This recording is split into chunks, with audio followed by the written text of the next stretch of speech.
आज भारतीय जनता पार्टी ने एक भिंड के सर्किट हाउस में एक प्रेस कॉन्फ्रेंस का आयोजन किया।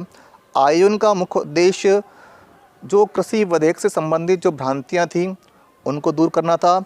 प्रेस कॉन्फ्रेंस में भारतीय जनता पार्टी प्रदेश कार्य समिति के सदस्य राजेश सोलंकी जी और भिंड दतिया सांसद श्रीमती संध्या राय जी उपस्थित रहीं।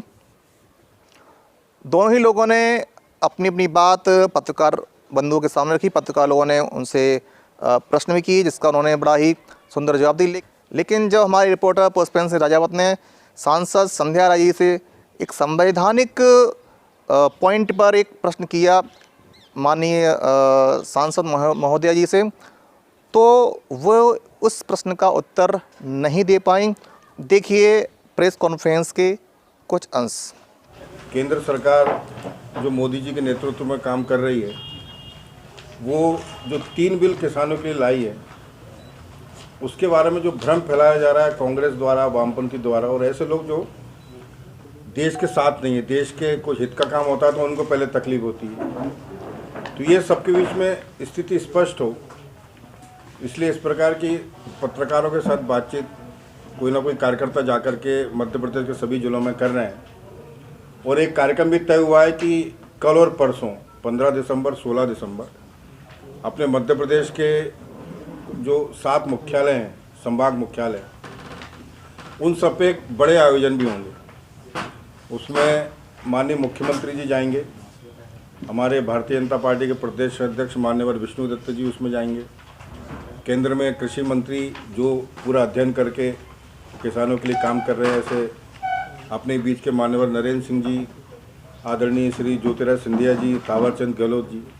तो केंद्र की योजना से अपने मध्य प्रदेश में 7 स्थान पर 15-16 तारीख को, इसी प्रकार पूरे देश भर में लगभग 100 स्थानों पर बड़े बड़े किसानों के सम्मेलन, किसानों की रैलियाँ, ये केंद्र की योजना से, हमारे देश भर की योजना से एक कार्यक्रम होने वाला है।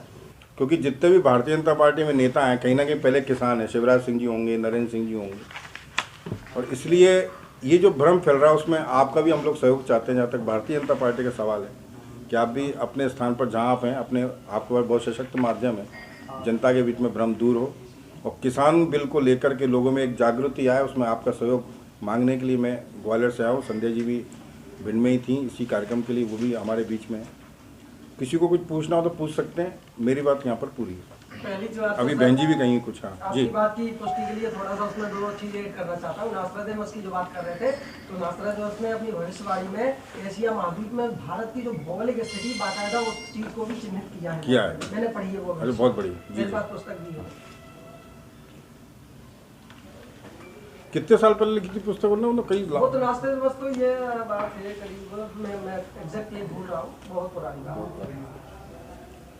संध्या जी बताएंगे कुछ? फिर किसानों के आंदोलन में जैसे खालिस्तान की बात कही गई थी, क्या कहीं कोई ऐसा इनपुट है जो पीछे से? ये देखने में आया है, उसमें जो नेशनल मीडिया ने भी कुछ खोज की है, वो लोग भी बता रहे हैं, हमारे यहाँ भी जो इंटेलिजेंस है केंद्र का उसने ही बताया है कि वही ताकतें इसमें सक्रिय हैं जो किसान आंदोलन है, क्योंकि सबसे ज़्यादा पंजाब और हरियाणा में ही हो रहा है। जो अलग खालिस्तान की वही ताकतें इसमें सक्रिय हैं, वही लोग सक्रिय हैं, वही संस्थाएं, वही एजेंसी हैं जो पहले खालिस्तान की मांग किया करती थी, और इसीलिए ये बात आई थी कि वो ये मांग रहे हैं। अभी तो नेशनल मीडिया पे भी आया और हमारे लोगों ने भी खोज के निकाला कि जो वामपंथी विचारधारा के लोग हैं, इस समय क्या है कि मोदी जी के नेतृत्व में जो काम हो रहा है, आप देखिए JNU में कभी स्वामी विवेकानंद की प्रतिमा लगेगी, JNU में प्रधानमंत्री जाएंगे तो भारत माता की जय के नारे लगेंगे, वहाँ नारे लगते थे भारत तेरे टुकड़े होंगे इंशाअल्लाह इंशाअल्लाह।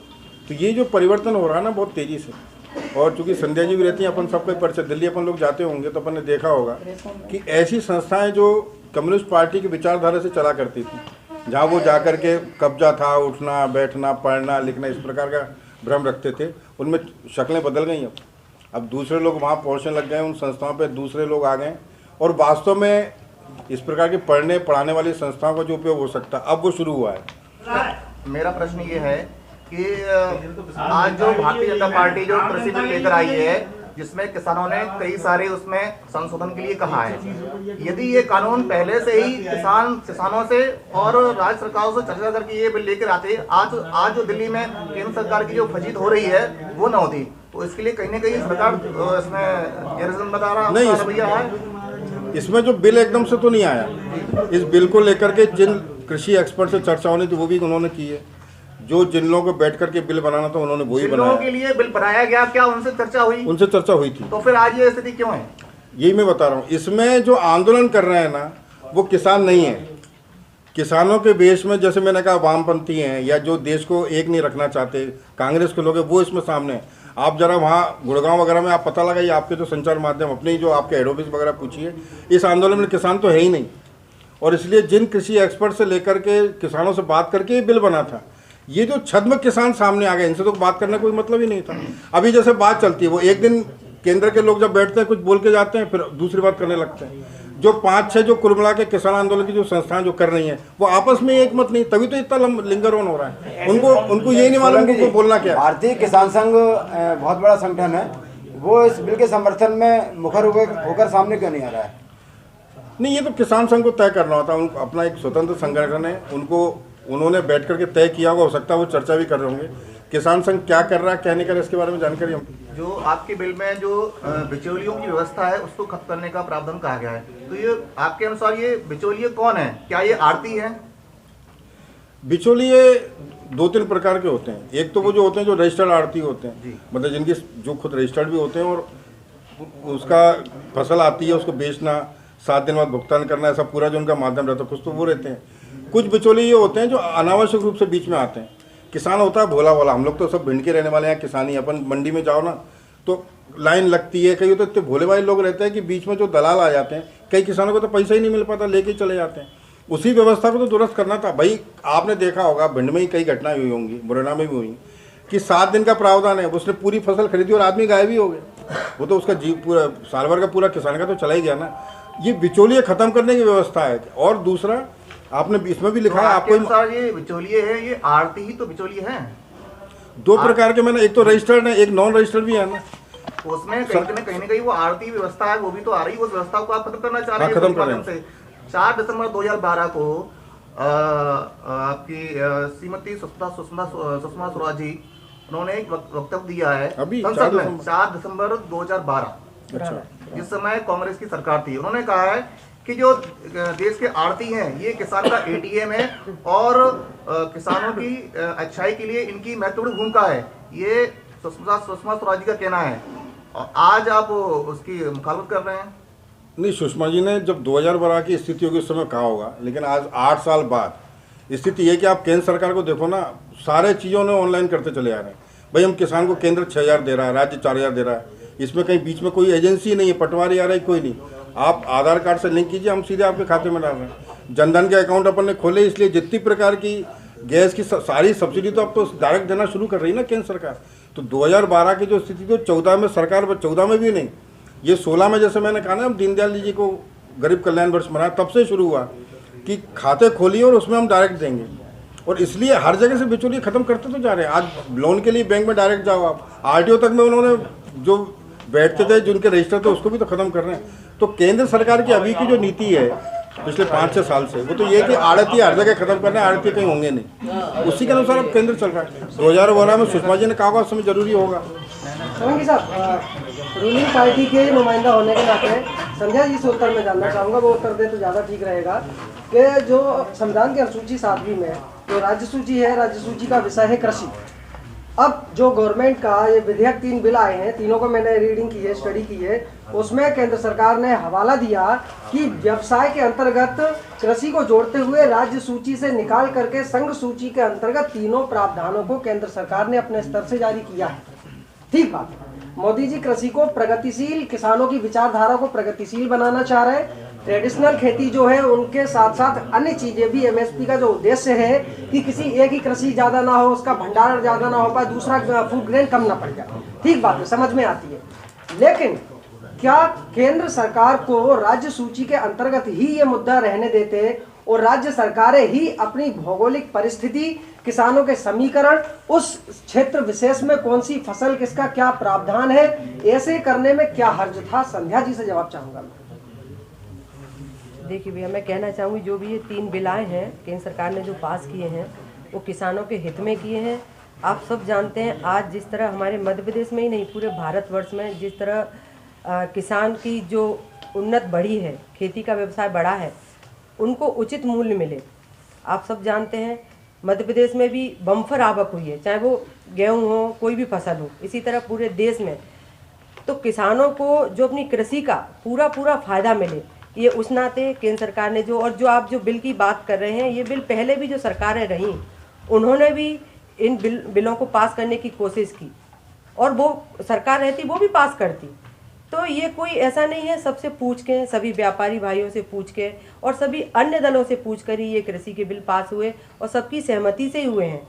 आज जो किसानों का जो वहाँ हो रहा है, वो मैं नहीं कहूँगी कि वो किसान है पूरे। यदि सबकी सहमति से हुआ है, सारे बिंदु उसमें सही हैं, और जो शामिल हैं उनको छद्म किसान कहा जा रहा है, विद्रोह भड़काने वाले किसान कहा जा रहा है, तो फिर अभी तक जो 6 वार्ताएं हुई हैं सरकार और टिकैत जी किसान प्रतिनिधियों के नेतृत्व में, तो गवर्नमेंट ने खुद ये क्यों स्वीकारा है कि हाँ ये बिंदु ठीक है, इन पे हम सुधार करने को तैयार हैं, इन पर हम बात करने को तैयार हैं। ड्राफ्टिंग करते समय सचिवों ने जो ड्राफ्टिंग की है तीनों बिल की, तब यदि सारी बातचीत हो गई है, जिस चीज को आप लोग दोहरा रहे हो बार बार, फिर ये नौबत क्यों आ रही है 6 बातचीत में? सरकार की तरफ से भी संदेश दिया जा रहा है कि हाँ इनमें हम सुधार कर रहे हैं, हाँ इस पॉइंट पे बात करने के लिए तैयार है, फिर ये नौबत क्यों आ रही? और वो बिंदु संध्या जी बिल्कुल मूलभूत बिंदु, बड़े छोटे छोटे बारीक बिंदु है, और सचिव जो ड्राफ्ट तैयार कर रहे हैं वो तो कंप्यूटर माइंड है, वो तो एकदम वॉश है, फिर ये क्यों है? नहीं देखिए, चर्चा सब मीडिया को भी पता है, जो भी चर्चाएं हो रही हैं, हमारे केंद्रीय मंत्री माननीय नरेंद्र सिंह जी तोमर जी लगातार किसानों से चर्चा कर रहे हैं। अभी कल ही सम्माननीय हमारे गृह मंत्री अमित शाह जी और उनके बीच और कुछ प्रमुख दलों के बीच चर्चा हुई है। तो जो भी चीज़ें निकल कर आई हैं और आने वाले समय में आप सबके बीच में भी आएंगी, दिल्ली में भी मीडिया के समक्ष है, जो आप बता रहे हैं कुछ छोटे छोटे बिंदु हैं, उन पर निष्पक्ष चर्चा होगी, और हो सकता है जो बिल आए उनमें हम क्या बेहतर कर सकते हैं, जैसा आपने कहा, हो सकता है कुछ और बेहतर हो सकता हो। तो केंद्र सरकार बिल्कुल किसानों के लिए प्रतिबद्ध है, और किसानों के लिए और हित में क्या हो सकता है वो निश्चित है केंद्र सरकार निश्चित ऑलरेडी संध्या जी लास्ट अंतिम वो बिंदु मेरा अधूरा रह गया। यदि राज्य सूची के अंतर्गत ही रह के प्रदेश को ही प्रतिनिधित्व बना रहता, उसमें क्या हर्ज था? अच्छा, कुछ चीजें राज्य को कुछ चीजें नहीं, संविधान की 7वीं अनुसूची में राज्य सूची जो है 3 सूचियों में एक 7th शेड्यूल में, तो कृषि उसका विषय है। यदि राज्य सरकार को ही अथॉरिटी देके, राज्य सरकार को ही स्थानीय कृषकों की समीकरण की स्थिति बहुत अच्छे से पता है, हालांकि केंद्र सरकार के पास भी पूरा डेटा है, सब कुछ है, लेकिन वो स्थिति ज्यादा बेहतर नहीं हो सकती क्या? मेरा पॉइंट ये, मेरा क्वेश्चन नहीं बिल्कुल ये विषय बिल्कुल आपने जो उठाया ये विषय वहाँ पे भी है।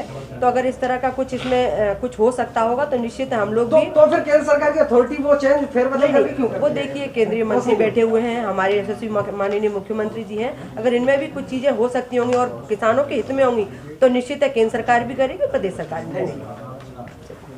और भैया मैं आप सबको बताना चाहूँगी, जो कृषि बजट है वो मुझे लग रहा है आप लोगों के पास उपलब्ध तो होगा, लेकिन वित्तीय वर्ष 2020 से 21 में जो कृषि विभाग का जो बजट अभी जो हुआ है 1,34,399 करोड़ है, जो कि वर्ष 2003 और 2014 से 4 गुना बढ़ा है। तो ये मैं आंकड़े आप लोगों को उपलब्ध करा दूंगी। भैया भी एक प्रदेश सरकार से जो है वो भी आपको फोल्डर देने वाले हैं, मैं भी पूरा निकाल के आपको जो केंद्र सरकार की जो चीज़ें हैं और जो आंकड़े हैं वो मैं आप सबको उपलब्ध कराऊंगी, वो आप अपने अपने हिसाब से मीडिया में कहें। और मैं और राजेश भैया आप सबसे भी सहयोग चाहेंगे कि जो भी है वो आप मीडिया के माध्यम से भी सभी किसानों को, प्रदेश की जनता को आप अवगत कराएं।